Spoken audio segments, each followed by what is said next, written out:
Oh my God. His name is Thanos. Oh, look at it, he's going right towards the water. I just hope he doesn't get any of my cichlids. Look at him go, man. There he goes. No way, no way. That is amazing. Look at this, guys. Look at this. We're swimming with a bobcat. Our animal mission is simple. Education in action, conservation in action. This is Kamp Kenan.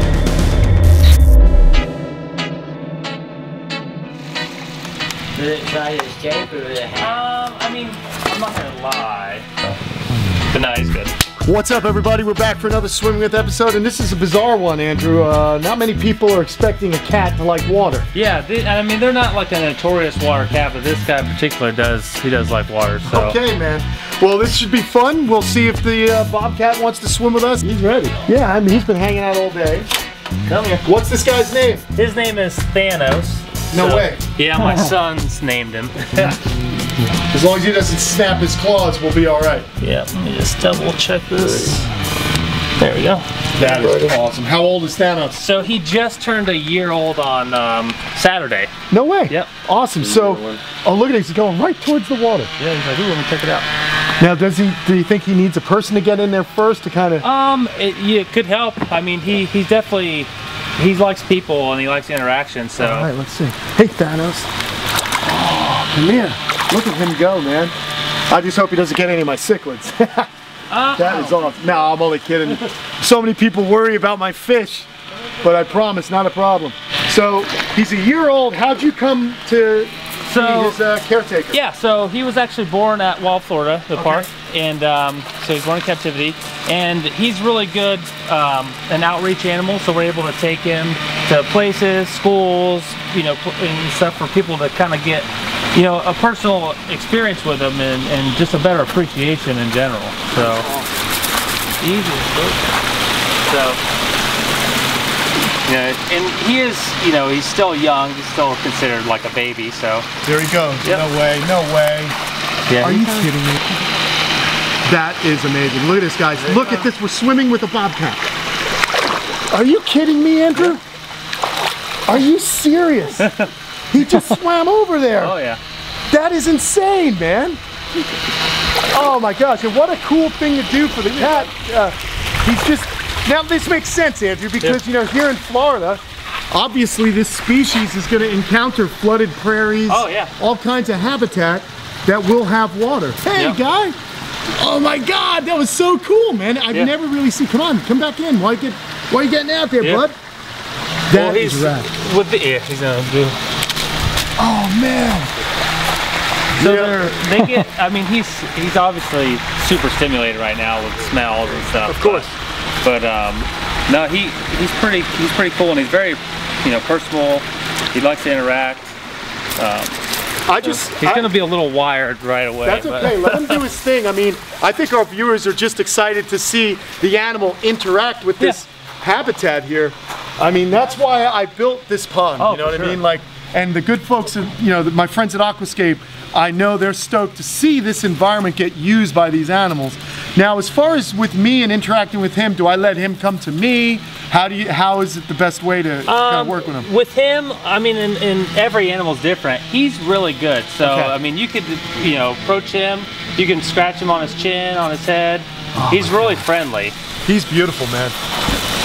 You know, some animals, you know, they're all different. So, let's stay over this way, bud. He's super curious. I just love this. I mean, that's that cat curiosity that you come to expect. And him being a young animal, they're just even more curious. So no tortoises today. Come on over here. Let's come this way, bud. He's beautiful. You can hear him purr too, so you can scratch him. He's friendly. Oh my God. And you know, but this brings up a really good thing we should talk about is some people will get these animals and think that they're just a big house cat. Yeah. And that's not the case. No, I mean, he's already about 17 pounds and he's definitely not fully grown. His father is like 32 pounds. Wild. So you know, he's gonna get much bigger. And are you kidding me? Yeah, you don't want that going on in your house. No, definitely not. But I'll tell you, here I love it. Yeah. I mean, this is the coolest thing going, man. I mean, we got to make sure. Hey, smile for a thumbnail. Yeah. He's so sick. Andrew, this is so cool, man. I'm just so excited about being able to interact with this animal, or just seeing this guy have so much fun here around the pond. Because that's the other thing, guys. You know, the Swimming with series is really about showing what these animals are capable of doing.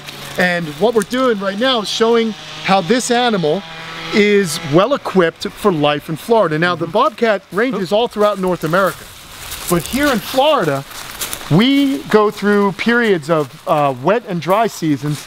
And so if you're a bobcat and you live in the southern portion of the state, you're really going to encounter what we call pine glades, where there'll be these hammocks of pine forest and then flooded prairie. And then, of course, there's the Everglades. So let's see if he'll go in with his pop there. I just love seeing how curious the animals are. And again, we're giving this animal some enrichment, and he's also teaching us. So this is so cool. Come on, Bubba. I've got you, you're fine. There he goes.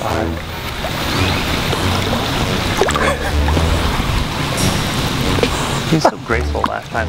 His little butt up in the air. Tom's wrapped up. He's like, oh man. That's awesome. Yeah. What if I get the ball and throw it? Yeah, no. Let me grab this ball. Let me see what we got. Here we go. Oh yes. Yes, you are beauty.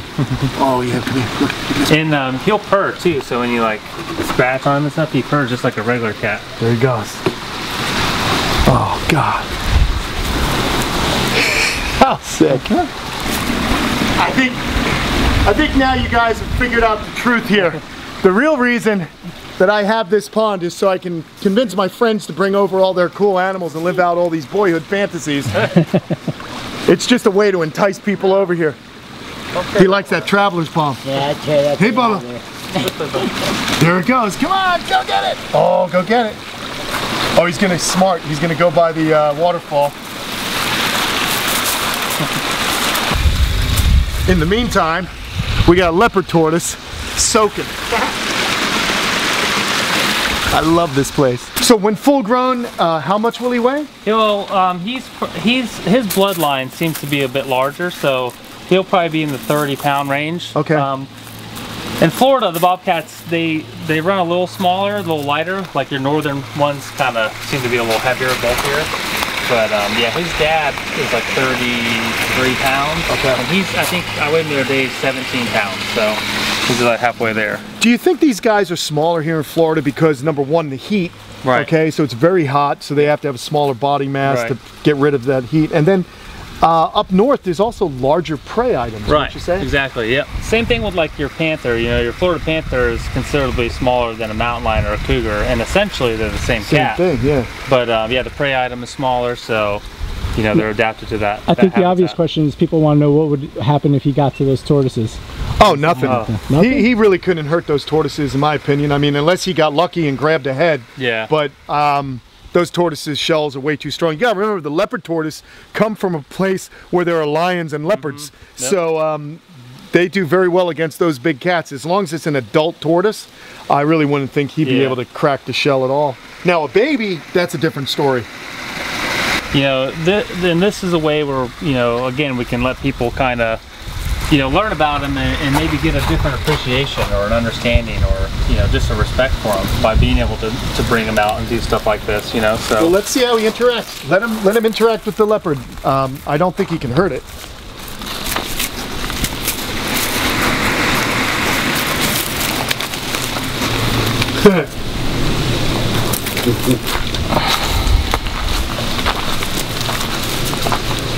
That's a good tortoise.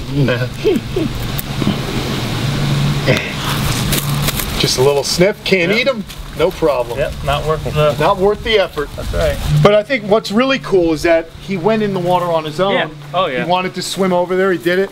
Right. You know, so we don't, it's not like we're gonna toss the cat back into the water, you know? It's just one of those situations. Oh, look at that. Was he trying to pounce? Well, he's yeah, it's moving, so okay. There too, with like movement, they get you know, they can be pretty exciting, or if something's moving, it tends to draw the more predatorial instinct out of them. Gotcha. Just like our house cat, just like Max inside. Yeah. Glad Max isn't out here because I wonder what he would do to the house cat. Actually, so I'm lucky enough to bring him home with me. That helps with the bond. I keep him with me. So, and I have 2 house cats, and they get along really good. That's awesome. So, you know, it's just, you know, they're a little more complex than you know, like a reptile, in the sense where it's good to have a lot of these interactions and stuff with them because it keeps them stimulated and, Gotcha. and stuff. So, well, also the more experiences the animal has, I believe the more intelligent the animal becomes, for sure. as knowing what and what is not a threat or food, or, you know, because you think about what an animal goes through in the wild, the stimulus is just tenfold. Oh, for sure, yeah. And that's part of the reason, as we've learned in past episodes, you know, we've done some work with our friends at Bush Wildlife, and the reason they have some of their bobcats there, they're ambassador animals, because once they've imprinted on a human being, you know, if they do not spend those formative years or months with their mother, they don't know how to hunt. That's right. So, yep, no, for sure. This guy could never be released into the wild. No, he was, and there was complications too when he was born, so that's why we did have to pull him as a baby, and he was bottle raised from like a week old. Wow, so. right on. And how many years have you know, just a little bit for our viewers about your story, man. You're the curator at Wild Florida, but you've been working with animals for how many years now? Going on like pretty consecutively 20 years, like with big, you know, I started volunteering when I was really young with, you know, at a sanctuary with big cats and bears and, you know, gators and crocs and snakes and stuff. So, yeah, it's been about 20 years working around these type of animals. So very cool, man. And I'll tell you what, where could people follow along and see some of your Instagram, or where would be a good place to check out? You know, come see us obviously at the park, Wild Florida.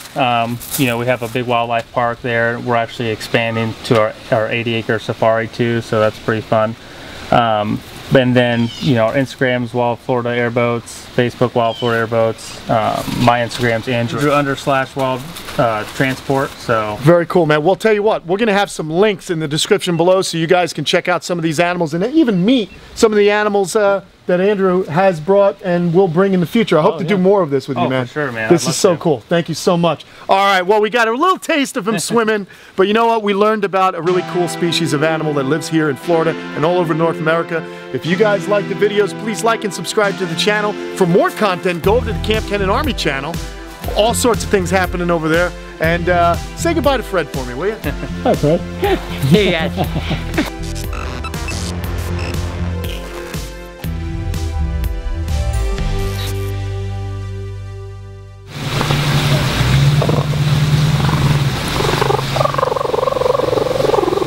He likes me.